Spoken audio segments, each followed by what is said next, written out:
सरकार मुर्दाबाद मुर्दाबाद मुर्दाबाद। डैम प्रशासन मुर्दाबाद मुर्दाबाद। बैराज ओस्ती संघर्ष कमेटी लंबे समय से डैम में नौकरी की मांग को लेकर संघर्ष कर रही है। इतने सालों से संघर्ष के बाद सरकार की तरफ से उन्हें सिर्फ आश्वासन मिलता है, जिसके चलते कई बार बैराज ओस्ती संघर्ष कमेटी के कुछ लोग मोबाइल टावर पर चढ़कर प्रदर्शन करते आए हैं, जिसके चलते आज पठानकोट के एक टावर पर 2 बुजुर्ग चढ़ गए। जानकारी देते हुए बैराज ओस्ती संघर्ष कमेटी के प्रधान ने बताया कि 1993 में करीब 100 परिवारों की जमीनें डैम के अधीन आई थी। तब प्रशासन की तरफ से जिन परिवारों की जमीन डैम के अधीन आई थी उनके परिवार में से एक सदस्य को नौकरी देने का आश्वासन दिया गया था, लेकिन आज 30 वर्ष बाद भी किसी भी परिवार के सदस्य को नौकरी नहीं दी गई है, जिसके चलते उनकी तरफ से पिछले लंबे समय से संघर्ष किया जा रहा है। पहले भी ये बुजुर्ग टावर पर चढ़े थे, लेकिन प्रशासन की तरफ से आश्वासन दिए जाने पर वह नीचे आ गए थे। पर अब उन्होंने ठान लिया है कि जब तक उनकी मांगों को पूरा नहीं किया जाएगा वह नीचे नहीं उतरेंगे। बैराज ओस्ती संघर्ष कमेटी के मेंबरों ने कहा कि अगर बुजुर्गों को कुछ हो जाता है तो उसकी जिम्मेदार पंजाब सरकार होगी। उन्होंने कहा कि बहुत ज्यादा गर्मी है और बुजुर्ग भूखे प्यासे पिछले 12 घंटों से टावर पर चढ़े हुए हैं और वह तब तक नहीं उतरेंगे जब तक उनकी मांगों को पूरा नहीं किया जाता। मौके पर पंजाब पुलिस के अधिकारियों ने वहां पहुंचकर बुजुर्गों से नीचे उतरने की गुहार लगाई। बुजुर्गों को आश्वासन देने आम आदमी पार्टी के हल्का इंचार्ज विभूति शर्मा भी वहां पहुंचे और उन्होंने पिछली सरकारों की नाकामियों की बात करते हुए कहा कि अभी सरकार को बने हुए थोड़ा ही समय हुआ है और पहले संघर्ष कमेटी को उनसे बात करनी चाहिए थी, तभी उनके लिए कुछ किया जा सकता था। उन्होंने बुजुर्गों को आश्वासन दिलाया कि वह जल्द ही उनकी मांगों को सीएम भगवंत मान तक पहुंचाकर पूरा करवाएंगे, लेकिन बुजुर्ग टावर से नीचे नहीं उतर रहे हैं। साडी कमेटी है बैराज ओस्ती संघर्ष कमेटी है, मैं कमेटी का प्रधान है जी। साडियां जमीनां 1993 जो अक्वायर होईयां सी, अज 30 साल हो गए है ਤੇ ਜਦੋਂ ਇਹਨਾਂ ਨੇ ਬੋਲਿਆ ਸੀ ਕਿ ਡੈਮ ਦਾ ਕੰਮ ਸ਼ੁਰੂ ਹੋਏਗਾ ਆਪਾਂ ਤੁਹਾਨੂੰ ਨੌਕਰੀ ਦੇਵਾਂਗੇ। ਅੱਜ 30 ਸਾਲ ਹੋ ਗਏ ਕਿਸੇ ਨੂੰ ਕੋਈ ਨੌਕਰੀ ਨਹੀਂ ਦਿੱਤੀ ਗਈ। ਅੱਜ ਤੋਂ 3 ਸਾਲ ਪਹਿਲੇ ਐਸਡੀਐਮ ਸਾਹਿਬ ਨੇ ਇਨਕੁਆਇਰੀ ਕੀਤੀ ਸੀ ਤੇ ਜਿਹਦੇ ਵਿੱਚ 50 ਬੰਦੇ ਗਲਤ ਪਾਏ ਗਏ ਸੀ ਜੀ। ਇਹਨਾਂ ਨੇ ਅੱਜ ਤੱਕ ਉਹ ਬੰਦੇ ਨਹੀਂ ਬਾਹਰ ਕੱਢੇ ਤੇ ਡੀਸੀ ਖੈਰਾ ਸਾਹਿਬ ਇੱਥੇ ਰਹਿ ਕੇ ਗਏ ਸੀ, ਉਹਨਾਂ ਨੇ ਸਾਡੀ ਰਿਪੋਰਟ ਬਣਾਈ ਸੀ ਕਿ ਇਹਨਾਂ ਨੂੰ ਨੌਕਰੀਆਂ ਦੇ ਦਿਓ। 2 ਸਾਲ ਹੋ ਗਏ ਇਹਨਾਂ ਨੇ ਅੱਜ ਤੱਕ ਉਹ ਰਿਪੋਰਟ ਨਹੀਂ ਲਾਗੂ ਕੀਤੀ।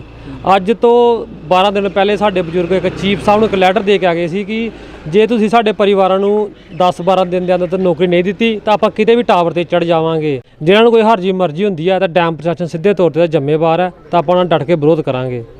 ਤੇ ਕਿੰਨੀ ਦੇਰ ਹੋਈ ਇਹਨਾਂ ਟਾਵਰ ਤੇ ਚੜੇ ਨੇ ਉੱਪਰ? ਇਹ ਰਾਤ ਦੇ ਟਾਵਰ ਤੇ ਚੜੇ ਨੇ ਤੇ ਇਸ ਟਾਈਮ ਗਰਮੀ ਵੀ ਬਹੁਤ ਹੈ ਤੇ ਮੇਰੀ ਪ੍ਰਸ਼ਾਸਨ ਦੇ ਸਰਕਾਰ ਦੇ ਅੱਗੇ ਮੰਗ ਹੈ ਕਿ ਡੀਸੀ ਖੈਰਾ ਸਾਹਿਬ ਦੀ ਰਿਪੋਰਟ ਲਾਗੂ ਕਰਕੇ ਇਹਨਾਂ ਨੂੰ ਰੁਜ਼ਗਾਰ ਦਿੱਤਾ ਜਾਵੇ ਇਹਨਾਂ ਦੇ ਪਰਿਵਾਰਾਂ ਨੂੰ। ਤੇ ਕਿੰਨੇ ਕੁ ਪਰਿਵਾਰ ਨੇ ਜਿਹਨਾਂ ਨੂੰ ਰੁਜ਼ਗਾਰ ਦੀ ਜਿਹਨਾਂ ਦੇ ਵੱਲੋਂ ਮੰਗ ਕੀਤੀ ਹੈ? ਇਹ 100 ਕੁ ਪਰਿਵਾਰ ਆ ਜਿਹਨਾਂ ਨੂੰ ਨੌਕਰੀ ਮਿਲਣੀ ਹੈ। ਠੀਕ ਹੈ। ਤੇ ਜਿਹੜੇ ਹੁਣ ਪ੍ਰਸ਼ਾਸਨਿਕ ਅਧਿਕਾਰੀ ਨੇ ਕੋਈ ਆਸ਼ਵਾਸਨ ਦੇ ਰਹੇ ਨੇ? ਵਿਸ਼ਵਾਸ ਨਹੀਂ ਦੇ ਰਿਹਾ ਕਿ ਆਪਾਂ ਤੁਹਾਡੀ ਸੀਐਮ ਸਾਹਿਬ ਨਾਲ ਮੀਟਿੰਗ ਕਰਾਵਾਂਗੇ, ਤੁਹਾਡੀ ਚੀਫ ਨਾਲ ਮੀਟਿੰਗ ਕਰਾਵਾਂਗੇ। ਆਪਾਂ ਜਿੰਨੇ ਚਿਰ ਹੋ ਗਿਆ ਧਰਨੇ ਲਾਏ ਆ, ਆਪਾਂ ਹਰ ਜਗ੍ਹਾ ਮੀਟਿੰਗ ਕੀਤੀ, ਹਰ ਮੰਤਰੀ ਨੂੰ ਮਿਲਿਆ, ਸਾਰੇ ਨਾਲ ਸਾਡੀ ਮੀਟਿੰਗ ਹੋਈ ਹੈ ਪਰ ਹੱਲ ਕੋਈ ਨਹੀਂ ਹੋਇਆ, ਬਸ ਮੀਟਿੰਗਾਂ ਹੀ ਹੁੰਦੀਆਂ ਆ। ਕੋਈ ਨਵੀਂ ਸਰਕਾਰ ਆਈ, ਕੋਈ ਆਸ ਲੱਗ ਰਹੀ ਤੁਹਾਨੂੰ? ਆਸ ਜਦੋਂ ਤੱਕ ਸਾਡਾ ਕੰਮ ਹੀ ਨਹੀਂ ਹੋਏਗਾ ਤਾਂ ਸਾਨੂੰ ਆਸ ਕਿੱਥੋਂ ਹੋਏਗੀ। ਤੇ ਬਜ਼ੁਰਗ ਉੱਪਰ ਬੈਠੇ ਨੇ ਤੇ ਇੱਕ ਬਜ਼ੁਰਗ ਨੇ, 2 ਜਣੇ ਕੀ? 2 ਬਜ਼ੁਰਗ ਹੈ, ਇੱਕ ਦੀ 88 ਸਾਲ ਉਮਰ ਹੈ ਤੇ ਇੱਕ ਦੀ 78 ਸਾਲ ਉਮਰ ਹੈ। ਤੇ ਆਪਾਂ ਉਹਨਾਂ ਨੂੰ ਬੋਲਿਆ ਕਿ ਥੱਲੇ ਆ ਜਾਓ, ਗਰਮੀ ਬਹੁਤ ਆ, ਪਰ ਮੰਨਦੇ ਨਹੀਂ ਪਏ। ਤੇ ਸਾਡੀ ਮੰਗ ਹੈ ਕਿ ਖੈਰਾ ਸਾਹਿਬ ਦੀ ਡੀਸੀ ਸਾਹਿਬ ਦੀ ਰਿਪੋਰਟ ਲਾਗੂ ਕਰਕੇ ਰੁਜ਼ਗਾਰ ਦਿੱਤਾ ਜਾਵੇ। ਪਹਿਲਾਂ ਵੀ ਆਸ਼ਵਾਸਨਾਂ ਦੇ ਉੱਤੇ ਬਜ਼ੁਰਗ ਜਿਹੜੇ ਕਿ ਥੱਲੇ ਆ ਗਏ ਨੇ, ਪਹਿਲੇ ਵੀ ਕਾਫੀ ਵਾਰੀ ਵਿਸ਼ਵਾਸ ਨਹੀਂ ਮਿਲਦੇ ਆ ਕਿ ਤੁਹਾਨੂੰ ਰੁਜ਼ਗਾਰ ਦਿੱਤਾ ਜਾਏ ਤੇ ਥੱਲੇ ਆ ਜਾਓ, ਤੁਹਾਡੇ ਪਰਿਵਾਰ ਨੂੰ ਰੁਜ਼ਗਾਰ ਦੇਵਾਂਗੇ, ਪਰ ਵਿਸ਼ਵਾਸ ਨਹੀਂ ਮਿਲਿਆ, ਕੰਮ ਕਿਸੇ ਦਾ ਨਹੀਂ ਹੋਇਆ, ਸਿਰੇ ਚੜਿਆ। ਪਰ ਹੁਣ ਉਹ ਬਜ਼ੁਰਗ ਕਹਿੰਦੇ ਆਪਾਂ ਥੱਲੇ ਨਹੀਂ ਆਉਣਾ, ਆਪਾਂ ਮਰ ਕੇ ਥੱਲੇ ਆਵਾਂਗੇ, ਆਪਾਂ ਇਦਾਂ ਥੱਲੇ ਨਹੀਂ ਆਵਾਂਗੇ। ਇੰਨੀ ਜ਼ਿਆਦਾ ਗਰਮੀ ਆ, ਤੁਹਾਡੇ ਉਹਨਾਂ ਦੇ ਪਰਿਵਾਰਕ ਮੈਂਬਰ ਇੱਥੇ ਪਹੁੰਚੇ ਨੇ ਜਾਂ ਉਹਨਾਂ ਦੇ ਵੱਲੋਂ ਕਿਹਾ ਜਾ ਰਿਹਾ ਕਿ ਥੱਲੇ ਆ ਜਾਓ ਜਾਂ ਨਹੀਂ? ਨਹੀਂ, ਉਹਨਾਂ ਵੱਲੋਂ ਉਹਨਾਂ ਦਾ ਇੱਕ ਮੁੰਡਾ ਪੁੱਜਿਆ ਇੱਥੇ, ਉਹ ਤਾਂ ਕਹਿੰਦਾ ਪਿਆ ਕਿ ਥੱਲੇ ਆ ਜਾਓ, ਗਰਮੀ ਬਹੁਤ ਆ, ਬਜ਼ੁਰਗ ਮੰਨਦੇ ਨਹੀਂ ਪਏ। ਤੇ ਬਜ਼ੁਰਗ ਅੱਜ ਉੱਪਰ ਚੜੇ ਨੇ? ਹਾਂਜੀ। ਥੱਲੇ ਵੀ ਇੱਥੇ ਇਕੱਠੇ ਹੋਏ ਨੇ ਤੇ ਕਾਰਨ ਕੀ ਬਣੇ? ਹਾਂਜੀ, ਕੀ ਕਰਨ ਦੇ? ਇਹ ਬੰਦੇ ਜਨਾਬ 7ਵੀਂ ਵਾਰ ਉੱਪਰ ਚੜ ਗਏ ਆ। ਇਹਨਾਂ ਦੀ ਬਾਰ-ਬਾਰ ਇਹੋ ਮੰਗ ਹੈ ਕਿ ਸਾਨੂੰ ਨੌਕਰੀ ਦਿੱਤੀ ਜਾਏ ਜੀ।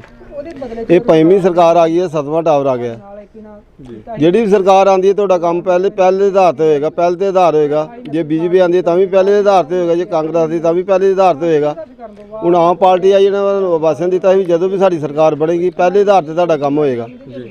ਅਸੀਂ ਮੰਤਰੀ ਕੋਲ ਵੀ ਜਾ ਕੇ ਆਏ ਹਾਂ, ਕਟਾਰੂ ਲਾਲ ਚੰਦ ਕਟਾਰੂ ਚੱਕ, ਉਹਨਾਂ ਨੇ ਕਿਹਾ ਵੀ ਤੁਹਾਡਾ ਕੰਮ ਹੋਏਗਾ, ਬਸ ਇਹੋ ਹੀ ਕਹਿੰਦੇ ਹੋਏਗਾ, ਕਰਦਾ ਕੋਈ ਨਹੀਂ। ਸਾਡੀ ਫਾਈਲ ਜਨਾਬ 6 ਮਹੀਨੇ ਹੋ ਗਏ ਪਈ ਚੰਡੀਗੜ੍ਹ 126 ਨੰਬਰ, ਹਾਲੇ ਤੱਕ ਉੱਤੇ ਕੋਈ ਕਾਰਵਾਈ ਨਹੀਂ ਹੋਈ। ਜੇ ਚੀਫ ਸਾਹਿਬ ਕੋਲ ਜਾਂਦੇ ਆ ਤਾਂ ਉਹ ਕਹਿੰਦੇ ਸਾਡੇ ਹੱਥ ਖੜੇ ਨੇ, ਤੁਸੀਂ ਹਾਈ ਕਮਾਂਡ ਤੋਂ ਉਹੀ ਤੁਹਾਡਾ ਕੰਮ ਕਰਨਗੇ। ਜਿਲੇ ਹਾਈ ਕਮਾਂਡ ਕੋਲ ਜਾਂਦੇ ਆ ਤੁਹਾਡਾ ਕੰਮ ਹੋ ਜਾਏਗਾ। ਅੱਜ ਸਾਨੂੰ 28 ਸਾਲ ਹੋ ਗਿਆ ਦਾਦਾ ਦੇ ਠੋਕਰਾਂ ਖਾਂਦੇ, ਹਾਲੇ ਤੱਕ ਸਾਡਾ ਕੰਮ ਨਹੀਂ ਹੋਇਆ। ਸਾਡੀ ਬਾਰ-ਬਾਰ ਇਹੋ ਹੀ ਮੰਗ ਹੈ ਕਿ ਸਾਡਾ ਮਸਲਾ ਹੱਲ ਕੀਤਾ ਜਾਏ ਤੇ ਜਿਹੜੇ ਬਾਰ-ਬਾਰ ਟਾਵਰ ਤੇ ਚੜ੍ਹਦੇ ਆ ਬਜ਼ੁਰਗ, ਇਹਨਾਂ ਦੇ ਪਰਿਵਾਰਾਂ ਨੂੰ ਨੌਕਰੀ ਦਿੱਤੀ ਜਾਏ ਬੰਦਾ ਕਿੰਨਾ ਜੀ ਤੇ ਜੇਕਰ ਹੁਣ ਦੁਬਾਰਾ ਕੋਈ ਆ ਕੇ ਆਸ਼ਵਾਸਨ ਦਿੰਦਾ ਇੱਥੇ ਤੇ ਬਜ਼ੁਰਗ ਥੱਲੇ ਆ ਜਾਣਗੇ। ਇਹ ਸਾਰੇ ਝੂਠੇ ਭਾਸ਼ਣ ਦਿੰਦੇ ਆ ਜੀ। ਕੋਈ ਇਹਨਾਂ ਨੇ ਸਾਡਾ ਮਸਲਾ ਹੱਲ ਨਹੀਂ ਕੀਤਾ। ਬਾਰ-ਬਾਰ ਇਹੋ ਕਹਿੰਦੇ ਤੁਹਾਡਾ ਮਸਲਾ ਹੱਲ ਹੋ ਜੇ, ਸਾਡਾ ਮਸਲਾ ਹੱਲ ਹੋ ਜੇ, ਸਾਨੂੰ ਬਾਰ-ਬਾਰ ਜ਼ਰੂਰਤ ਕੀ ਟਾਵਰਾਂ ਤੇ ਚੜਨ ਨੂੰ। ਜੀ ਤੇ ਬਜ਼ੁਰਗਾਂ ਦਾ ਕੀ ਕਹਿਣਾ ਹੈ? ਬਜ਼ੁਰਗ ਕਦੋਂ ਥੱਲੇ ਬਜ਼ੁਰਗ ਕਹਿੰਦੇ ਕਿ ਸਾਨੂੰ ਲੋਕੀ ਤਾਨੇ ਮਾਰਦੇ ਆ ਕਿ ਬਾਰ-ਬਾਰ ਤੁਸੀਂ ਟਾਵਰਾਂ ਤੇ ਚੜਦੇ ਹੋ, ਤੁਸੀਂ ਟਾਵਰਾਂ ਤੇ ਚੜਦੇ, ਤੁਹਾਨੂੰ ਨੌਕਰੀ ਲੈ ਕੇ ਨਹੀਂ ਆਏ। ਮਜਬੂਰ ਹੋ ਕੇ ਇਹਨਾਂ ਨੂੰ ਬਾਰ-ਬਾਰ ਟਾਵਰਾਂ ਤੇ ਚੜ੍ਹਨਾ ਪੈ ਰਿਹਾ ਹੈ। ਜੇ ਸਾਡਾ ਮਸਲਾ ਹੱਲ ਹੋ ਜਾਏ ਤੇ ਸਾਨੂੰ ਕੋਈ ਜ਼ਰੂਰਤ ਨਹੀਂ ਟਾਵਰਾਂ ਤੇ ਚੜ੍ਹਨ ਦੀ। ਅਸੀਂ ਪ੍ਰਸ਼ਾਸਨ ਅੱਗੇ ਉਹ ਮੰਗ ਕਰ ਰਹੇ ਹਾਂ ਕਿ ਸਾਡਾ ਮਸਲਾ ਹੱਲ ਕੀਤਾ ਜਾਏ ਔਰ ਜਿਨ੍ਹਾਂ ਦੀ ਪਰਿਵਾਰਾਂ ਦੀ ਜ਼ਮੀਨ ਗਈ ਹੈ ਉਹਨਾਂ ਨੂੰ ਨੌਕਰੀ ਦਿੱਤੀ ਜਾਏ। ਇੰਨੀ ਜ਼ਿਆਦਾ ਗਰਮੀ ਹੈ, ਬਜ਼ੁਰਗਾਂ ਦੀ ਉਮਰ ਵੀ ਬਹੁਤ ਜ਼ਿਆਦਾ ਹੈ ਤੇ ਕਿਸ ਤਰੀਕੇ ਨਾਲ ਉੱਪਰ ਸਫ਼ਰ ਕਰ ਰਹੇ ਨੇ? ਦੇਖੋ ਜੀ, ਮਜਬੂਰੀ ਦਾ ਨਾਮ ਮਹਾਤਮਾ ਗਾਂਧੀ। ਇੰਨੀ ਗਰਮੀ ਹੈ ਕਿਸੇ ਦਾ ਦਿਲ ਨਹੀਂ ਕਰਦਾ ਉੱਪਰ ਚੜੀਏ। ਤੁਹਾਡੇ ਸਾਹਮਣੇ ਇੱਕ ਦੀ ਉਮਰ 78 ਸਾਲ ਹੈ, ਇੱਕ ਦੀ ਉਮਰ 80 ਸਾਲ ਹੈ ਤੇ ਉਹ ਤਪੱਸਿਆ ਕਰ ਰਹੇ। ਪਹਿਲੇ ਵੀ 1 ਮਹੀਨਾ ਟਾਵਰ ਤੇ ਚੜ੍ਹੇ ਸੀ, ਇਹਨਾਂ ਨੇ ਬਾਰ-ਬਾਰ ਸਾਨੂੰ ਝੂਠੇ ਵਾਅਦੇ ਕਰਕੇ ਥੱਲੇ ਤਾਰਿਆ ਸੀ ਵੀ ਥੱਲੇ ਉਤਰ ਜਾਓ, ਤੁਹਾਡਾ ਮਸਲਾ ਹੱਲ ਕੀਤਾ ਜਾਏਗਾ। ਪਹਿਲੇ ਚੜ੍ਹੇ ਤੇ ਕਹਿੰਦੇ ਚੋਣ ਜਾਬਤਾਂ ਲੱਗੀਆਂ ਨੇ, ਦੂਸਰੀ ਵਾਰ ਚੜ੍ਹੇ ਤਾਂ ਉਹ ਪਹਿਲੇ ਲੋਕਡਾਊਨ ਲੱਗ ਗਿਆ ਤੇ ਹੁਣ ਬਾਰ-ਬਾਰ ਚੀਫ ਦਫ਼ਤਰ ਵੀ ਗਿਆ। ਉਹਨਾਂ ਨੇ ਕਿਹਾ ਕਿ ਹਾਈ ਕਮਾਂਡ ਉਹਨਾਂ ਨਾਲ ਗੱਲ ਕਰੋ, ਤੁਹਾਨੂੰ ਨੌਕਰੀ ਦੇਣਗੇ। ਮਜਬੂਰੀ ਹੋ ਕੇ ਇਹਨਾਂ ਨੂੰ ਟਾਪ ਤੇ ਚੜ੍ਹਨੇ ਪੈ ਰਿਹਾ। ਅਸੀਂ ਤਾਂ ਇਹੋ ਕਹਿੰਦੇ ਵੀ ਸਾਨੂੰ ਨੌਕਰੀ ਦਿੱਤੀ ਜਾਏ ਤੇ ਜਿਹੜਾ ਅਸੀਂ ਬਾਰ-ਬਾਰ ਇਹ ਟਾਪ ਤੇ ਚੜ੍ਹਨ ਪੈ ਰਿਹਾ ਸਾਨੂੰ, ਅਸੀਂ ਇਹ ਕੰਮ ਨਾ ਕਰੀਏ ਤੇ ਸਾਨੂੰ ਨੌਕਰੀ ਦਿੱਤੀ ਜਾਏ। ਬਜ਼ੁਰਗਾਂ ਦੇ ਉੱਪਰ ਖਾਣ ਪੀਣ ਦਾ ਕੋਈ ਖਾਣ ਪੀਣ ਦਾ ਕੋਈ ਵਿਵਸਥਾ ਨਹੀਂ ਜੀ। ਇੱਦਾਂ ਹੀ ਉੱਪਰ ਬੈਠੇ। ਹਾਂਜੀ, ਇੱਦਾਂ ਇੰਨੀ ਗਰਮੀ ਦੀ, ਇੰਨਾ ਟੈਂਪਰੇਚਰ ਦੇ ਉੱਪਰ ਬੈਠੇ ਆ, ਤੁਹਾਡੇ ਸਾਹਮਣੇ ਹੀ ਹੈ। ਹਾਂਜੀ ਜਿਹੜੇ ਬਜ਼ੁਰਗ ਉੱਪਰ ਚੜੇ ਨੇ ਤੇ ਕੀ ਕਾਰਨ ਉਹਨਾਂ ਦਾ ਉੱਪਰ ਚੜ੍ਹਨ ਦਾ? ਸਰ ਕਿ ਅੱਜ ਤੋਂ 29 ਸਾਲ ਪਹਿਲਾਂ ਡੈਮ ਪ੍ਰਸ਼ਾਸਨ ਨੇ ਸਾਡੀ ਜ਼ਮੀਨ ਅਕਵਾਇਰ ਕੀਤੀ ਸੀ ਤੇ ਸਾਡੇ ਨਾਲ ਵਾਅਦਾ ਕੀਤਾ ਸੀ ਵੀ ਜਦੋਂ ਵੀ ਅਸੀਂ ਪ੍ਰੋਜੈਕਟ ਦਾ ਕੰਮ ਸ਼ੁਰੂ ਕਰਾਂਗੇ ਤਾਂ ਤੁਹਾਨੂੰ ਇਹਦੇ ਬਦਲੇ ਇੱਕ ਨੌਕਰੀ ਦਿੱਤੀ ਜਾਏਗੀ। ਪਰ ਅੱਜ 29 ਸਾਲ ਬੀਤ ਜਾਣ ਦੇ ਬਾਅਦ ਵੀ ਸਾਨੂੰ ਜਿਹੜੀ ਨੌਕਰੀ ਨਹੀਂ ਮਿਲੀ। ਜਿਹੜੀ ਸਾਡੀ ਜ਼ਮੀਨ 'ਤੇ ਤੋਂ ਨੈਸ਼ਨਲ 2 ਪ੍ਰੋਜੈਕਟ ਆ ਜਿਹੜੇ ਤਿਆਰ ਕੀਤੇ ਜਾ ਰਹੇ ਨੇ ਤੇ 600 ਤੇ 12 ਮੈਗਾਵਾਟ ਦੇ ਕਰੀਬ ਜਿਹੜੇ ਪਾਵਰ ਹਾਊਸ ਆ 2 ਤਿਆਰ ਕੀਤੇ ਜਾਣਗੇ।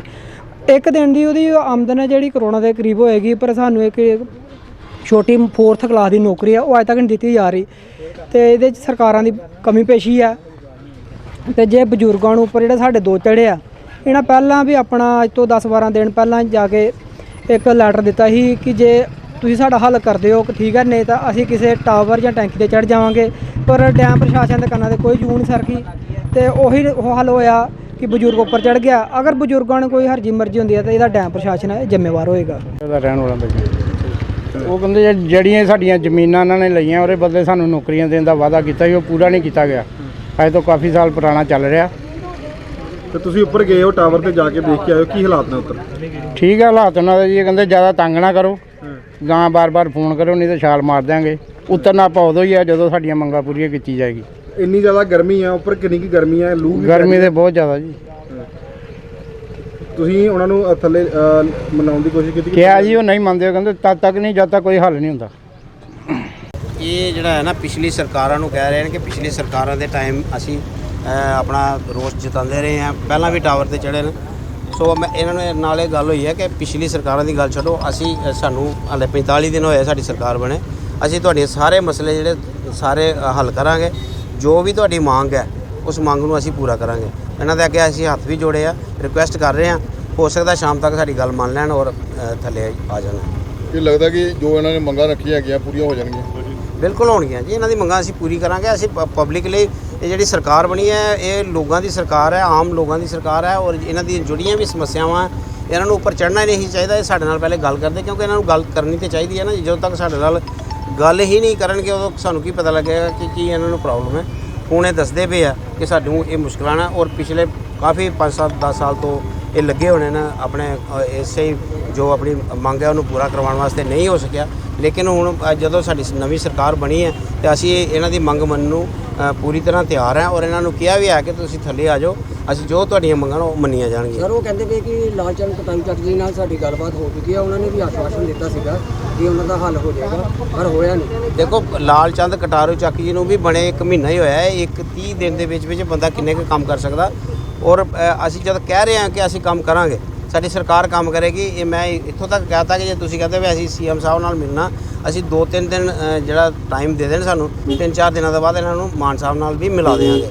ਬਾਕੀ ਇਹਨਾਂ ਦੀ ਜੋ ਸਮੱਸਿਆ ਹੈ, ਜੋ ਇਹਨਾਂ ਦੀਆਂ ਮੰਗਾਂ ਉਹ ਅਸੀਂ ਸਰਕਾਰ ਜਿਹੜੀ ਉਹ ਪੂਰੀ ਕਰੇਗੀ, ਕਿਉਂਕਿ ਸਰਕਾਰ ਜਿਹੜੀ ਲੋਕਾਂ ਵਾਸਤੇ ਬਣੀ ਹੈ, ਪਬਲਿਕ ਜਨਤਾ ਵਾਸਤੇ ਹੈ।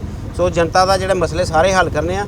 ਟਾਵਰ ਤੇ ਚੜ੍ਹ ਕੇ ਮਸਲੇ ਹੱਲ ਨਹੀਂ ਹੁੰਦੇ। ਇਹਨਾਂ ਨੂੰ ਸਮਝਾਇਆ ਵੀ ਤੁਸੀਂ ਥੱਲੇ ਆ ਜਾਓ, ਸ਼ਾਮ ਤੱਕ ਸਾਡੀ ਗੱਲ ਮੰਨ ਲੈਣਗੇ, ਅਸੀਂ ਥੱਲੇ ਉਤਾਰ ਲਾਂਗੇ।